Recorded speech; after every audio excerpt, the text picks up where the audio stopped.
میرے آقا صلی اللہ تعالیٰ علیہ وسلم نے ارشاد فرمایا کہ جو بندہ رمضان المبارک کی آمد پر خوشی کا اظہار کرتا ہے اور اس کے تشریف لے جانے پر غم کا اظہار کرتا ہے، اللہ تعالیٰ ایسے بندے پر جنت واجب فرما دیتا ہے۔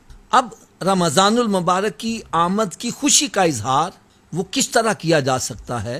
بندہ شعبان المعظم میں ہی روزے رکھنا شروع کر دیتا اور عملی طور پر یہ ثابت کر رہا ہے، مالک و مولا میں تیرے رمضان سے ڈرتا نہیں ہوں، میں روزوں سے ڈرتا نہیں، دیکھ ابھی رمضان آیا نہیں، میں نے پہلے روزے رکھنے شروع کر دیے۔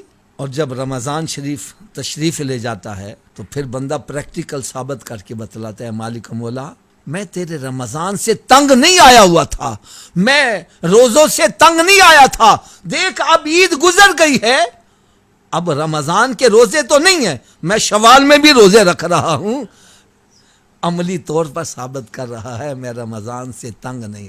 اور دوسری طرف آ جاؤ، قرآن مجید فرقان حمید میں رب تعالیٰ نے ارشاد فرمایا من جاء بالحسنۃ فلہ عشر امثالھا، کہ جو بندہ نیکی ایک کرتا ہے ثواب اس کو 10 گنا دیا جاتا۔ اب پورے سال کے اندر 12 مہینے ہیں، وہ انگریزی کے حساب سے دیکھ لو یا اسلامی مہینوں کے حساب سے، مہینے 12 ہی ہیں۔ اب جو رمضان المبارک کے سارے کے روزے رکھتا ہے، اس نے 1 مہینے کے روزے رکھے، رب تعالیٰ کے ہاں اس نے 10 مہینوں کے روزے رکھے، ثواب 10 مہینوں کا مل گیا۔ اب پیچھے رہ گئے 2 مہینے، تو 2 مہینوں میں 60 دن ہوتے ہیں، فرمایا جو 6 روزے شوال کے رکھ لے تو 60 روزوں کا ثواب اس کو اس میں مل جاتا ہے۔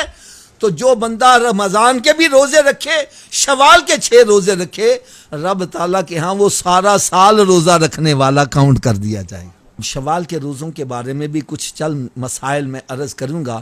بعض بندے سمجھتے ہیں کہ عید کے اگلے دن ہی بس روزے رکھنے شروع کر دو، لگاتار 6 رکھو اور پھر 6 دن روزے رکھنے کے بعد وہ شش عید منائیں گے، وہ جناب شش عید 6 روزوں کی عید منائیں گے۔ اس طرح کے کنسیپٹ بنے ہوئے ہیں۔ بعض بندے کہتے ہیں جی عید کے اگلا دن اگر روزہ نہ رکھا تو بے شوال کے تم روزے رکھ ہی نہیں سکتے۔ بعض کہتے ہیں عید کا اگلا دن کا روزہ رکھ لو اور پھر چاہے پورے سال میں رکھ لو یا پورے مہینے میں رکھ لو۔ تو صحیح بات کیا ہے؟ صحیح بات کیا ہے؟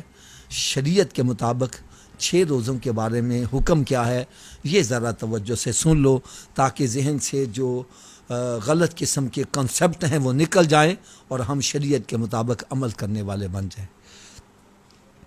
صحیح بات یہ ہے کہ شوال کے اندر یکم شوال چھوڑ کے، یکم شوال کو چھوٹی عید ہوتی ہے، عید الفطر ہوتی ہے، اس دن روزہ رکھنا حرام ہے، نہیں روزہ رکھنا۔ یکم شوال چھوڑ کے باقی پورے مہینے میں جب مرضی 6 روزے رکھ لو، یہ کوئی ضروری نہیں ہے کہ عید کے اگلے دن ہی روزہ رکھنا ہے، نہیں، کوئی ضروری نہیں ہے۔ پورے شوال کے اندر سوائے یکم تاریخ کے آپ جب مرضی 6 روزے رکھ، بلکہ افضل کیا ہے؟ افضل کیا ہے؟ چھوڑ کر روزے رکھے جائیں، پورے شوال میں ہی روزے پھیلے رہے۔ لیکن کچھ افراد ایسے ہیں وہ کہتے ہیں یار ایک رمضان کی عادت بنی ہے روزے رکھنے کی، لہٰذا عید کے اگلے دن ہم رکھ کے تو 6 پورے کر لیتے ہیں۔ وہ بھی رکھ سکتے ہیں، وہ غلط نہیں ہے، غلط نہیں ہے، وہ بھی صحیح ہے۔